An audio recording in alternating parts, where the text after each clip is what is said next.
Thank you for watching. My name's Glenn Morgan, and this is We the Govern. Now, today's show, we're going to be talking about fraud once again. And I realize this has been a common topic here at We the Governed, but partially it's because of the DOGE Washington training that we're doing, and also partially because of your feedback. Today, I'm going to go through 3 different examples of basically government fraud in Washington state. And more specifically, with each of those examples, I want to talk about how you, as a volunteer activist who wants to pay attention to government, how you could have caught them sooner than they were caught in the end. So let's just jump right into it. But before we do, I just want to remind you, go down below and hit the like and subscribe button if you haven't done so already. It doesn't cost you anything except for a few seconds of your time, but it does actually help this channel get a little bit more visibility. And if you really like this video today, please feel free to share it with your friends. I think the more people that see these stories, the more they get encouraged or inspired to get involved in holding government accountable. And we need more people trying to hold government accountable today, not less. Now, the first example I'm going to jump right into, I titled this one, I Know I'm Just Going to Give Myself a Pay Raise. This is actually kind of funny. It is sponsored by the town of Hamilton clerk treasurer Leah Maria Jones, and that was her name. This is actually just from a couple years ago, but I thought it was an important story because it's a classic example of fraud. Now, if you want to know where the town of Hamilton is and you aren't sure, I don't blame you, but if you go here to Skagit County, just up north, you can find this little town on the way out Highway 20. It's actually just a beautiful area. It's a town of about 300 people, and who knew that it was a source of fraud as well? Now, according to the Secretary of State's fraud report, the state auditor's fraud report that came out, and I'll base this kind of on that analysis, this treasurer clerk, she was actually hired in December of 2021, and she was able to actually give herself multiple pay raises, collecting over $30,000 here, a little $30,107 to be specific, in just 6 months. In fact, if she'd been there just a little bit longer, she really could have started racking up the big bucks. But their budget wasn't that big, and one of the things she also ended up doing was starting to do cash advances, and none of this stuff was ever approved by the mayor or the council. She was hired for, just to give you an example, she was hired for $20 an hour, and then she realized, hey, I can just give myself $28 an hour, maybe $28.50. She actually bounced around and gave herself a variety of different raises during this time. Plus, she added in a bunch of overtime, all kinds of bonuses. And when she was eventually caught, she was charged with first-degree theft by the prosecutors in Skagit County. And you can actually see, you can look it up online. There were some stories about this case. She did try to plead not guilty, but I don't think that went too well for her. And at the end of the day, it was just a good classic case of, not a good one, it's a bad classic case of just another employee in government that decided that they would just steal money from the taxpayers, and who would notice? Now, one of the questions that oftentimes comes up when I tell a story like this is exactly how would I, as a average citizen who just wants to pay attention to government and wants to stop them from doing bad things, how would I actually catch a situation like what I just described? I'm glad you asked, because that's what I'm going to try to answer here. Number one, as I always say, you need to follow the money. Monthly expenditure reports by a given jurisdiction, whether it's a city, a school district, a county, it doesn't matter.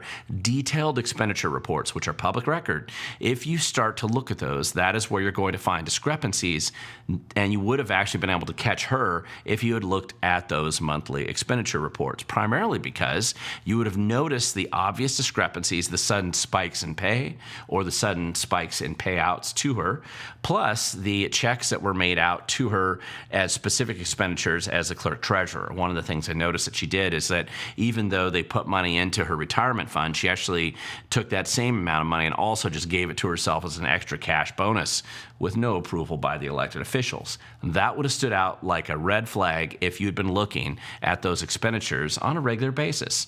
And once you've looked at it once for a while, it becomes pretty easy to do so over a period of time. In addition, if you ever have any questions about any public employee that's hired, there's always a public contract on the record. Their pay is not secret. They are a public employee paid with taxpayer dollars. You can pull up their contract and see how much they should be getting paid, and you can see if it actually matches what the payroll is that it looks like they're getting every month. This is an example of somebody been doing this early on in the town of Hamilton. This would have been identified much sooner, although 6 months, to be honest, in a fraud case like this, that's about as quick as I've ever seen anybody get caught or stopped from stealing. So partially in this case, it just helped that she was super sloppy and very brazen in her theft, but it was worth looking at this as kind of a classic case and a relatively small case, but a case that's worth just paying attention to. You could catch that if it's happening where you live as well. My second example here, and I'm going to call this the I will buy crap on my government card and then I'm going to return it for cash.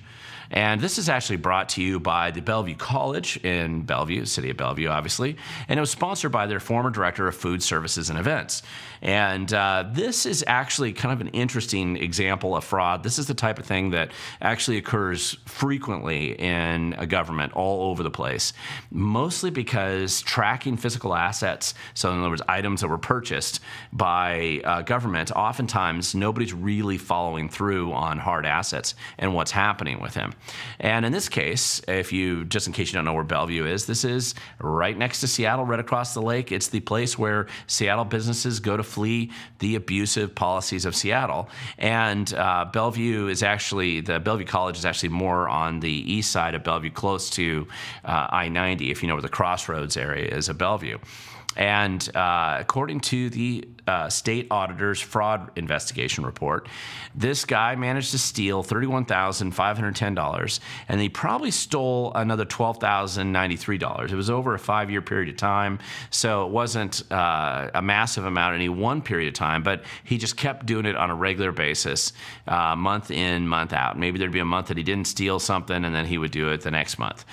He also used the college card to purchase items, just outright theft, where he personal items for himself, and then he would also purchase stuff that was legitimate. But then when he would go back to return them, he would actually return them on his own card. So he got or sometimes just cash it in. So it was kind of a way. It's a little sneaky way to kind of just get a lot of extra money for yourself without it being immediately noticeable when people go back to audit the expense reports.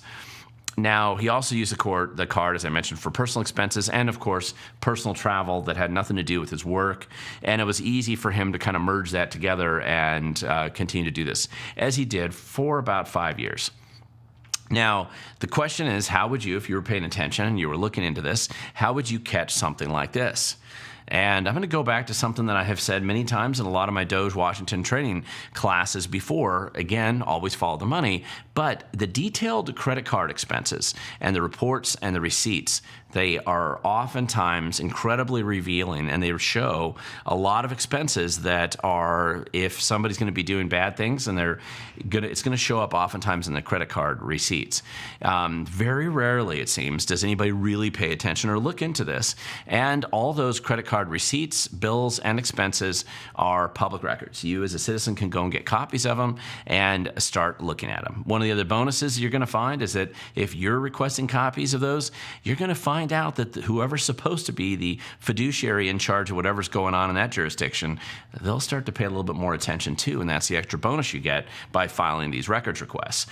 Now, vendors oftentimes, in addition to what you'll see on those credit card receipts, a lot of government vendors will give summary reports to their customers. In this case, at Bellevue College, or if it's your city or county or school district, sometimes they'll give customer reports and that are like summaries of what the expenses were this year or the previous year, or other types of communication. And if you go through some of those, it's always worth comparing those to what you're actually seeing on the day-to-day expenditures. And if things don't line up or they don't match up correctly, then you know you've got something it's a thread worth pulling on and digging in a little bit deeper.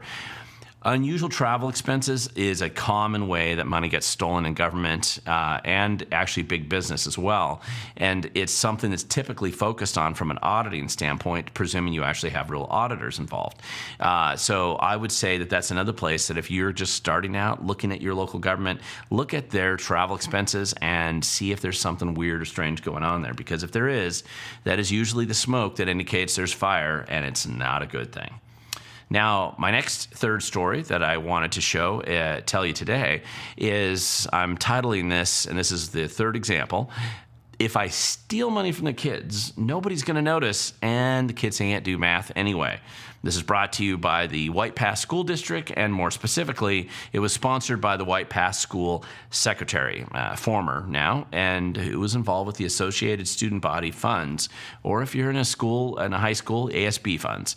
This is kind of a classic case, and if you don't know where White Pass is, it's in Lewis County, eastern Lewis County, on the way up to White Pass on Highway 12, and it's a beautiful area. It's a relatively small school district, and according to the fraud investigation that was put out by the the auditor's office, the secretary would actually get the deposits of these ASB funds. And if you aren't familiar, it's been a long time since you've been in high school.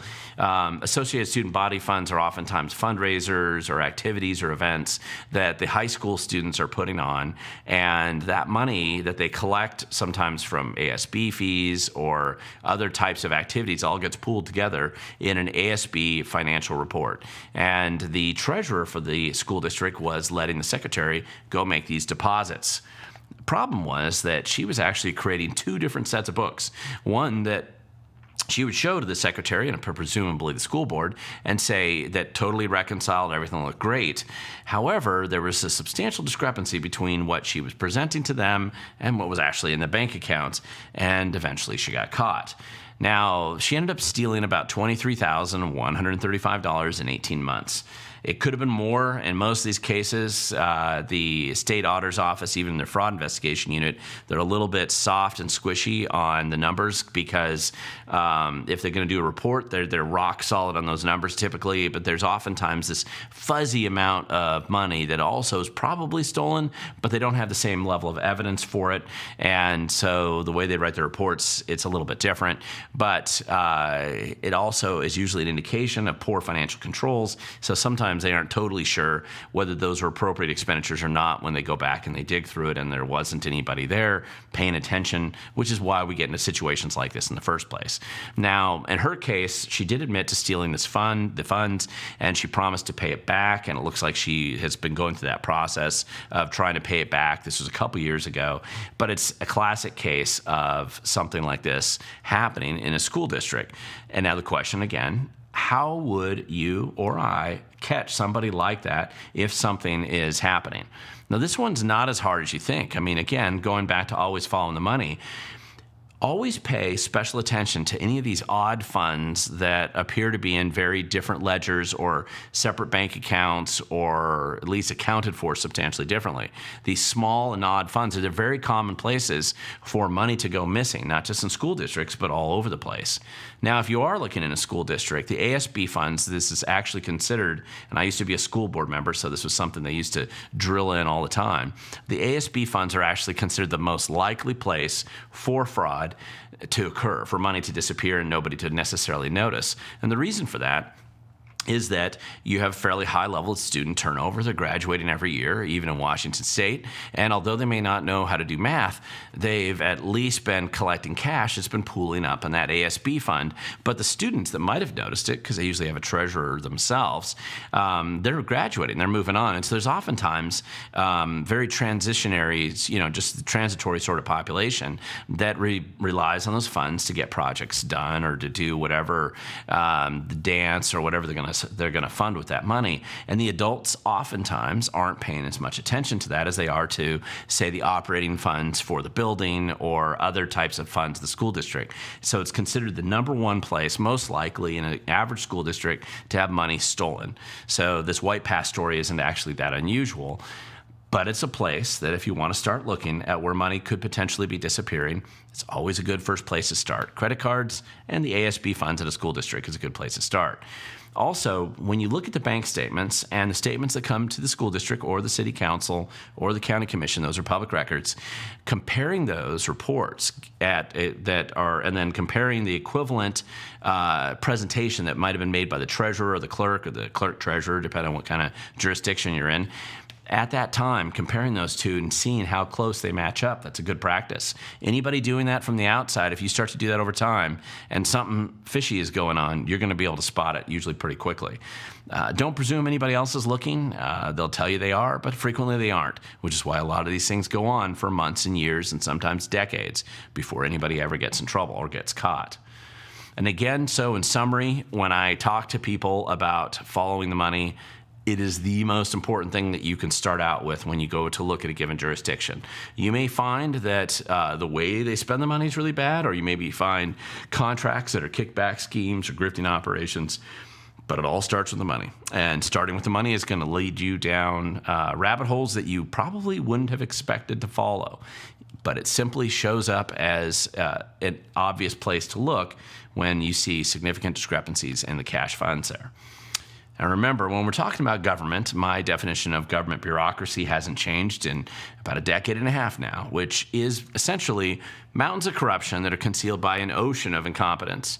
And there's fish swimming in the ocean that are doing good things, but sorting out that corruption and finding it can be hard when you have a lot of incompetence to swim through. So sometimes when you're doing these stories about whatever it is you're uncovering in local government in an effort to be a watchdog over your tax dollars, just remember that it may not be fraud. Sometimes it's just flat out incompetence and stupidity that is kind of a default setting in government bureaucracy. But with more people like you and I paying attention to it, I believe that we can actually reduce at least some of the fraud, but also some of that incompetence as well. More people looking, the better off we are. And this is why, one little element of why we're doing the Washington State DOGE training classes. There is an opportunity for you and hundreds and soon thousands of other people in Washington State to learn how to hold government more accountable, how to recognize that nobody's coming to save us. We have to save ourselves. Now we have to be involved in our communities and start paying attention to catch these things before they get worse or before they get out of control, or before they want to increase our taxes next time because they've run out of money. It is important for us to recognize that we have to be stewards of our money, even though we've hired people to do it for us, even though we've hired people to do the work for us in government. We should always be watching over their shoulder, and it is important for us to do so. We have the laws under the Public Records Act in our state to support us in this process. I've gone over this many times in the classes, and I'll continue to do so, teaching more people how to use Washington State's Public Records Act. But if you want to get more involved in that, go ahead and sign up for a class that we have coming up, or organize you and 20 or 30 of your best friends in your community, and I can come out there and make a presentation and teach your group of people and community members who also want to hold their government more accountable. The more we do this, I think the better off we all will be. But ultimately, it still requires you and I and our neighbors and friends to show up, because in the end, the future only belongs to those who show up.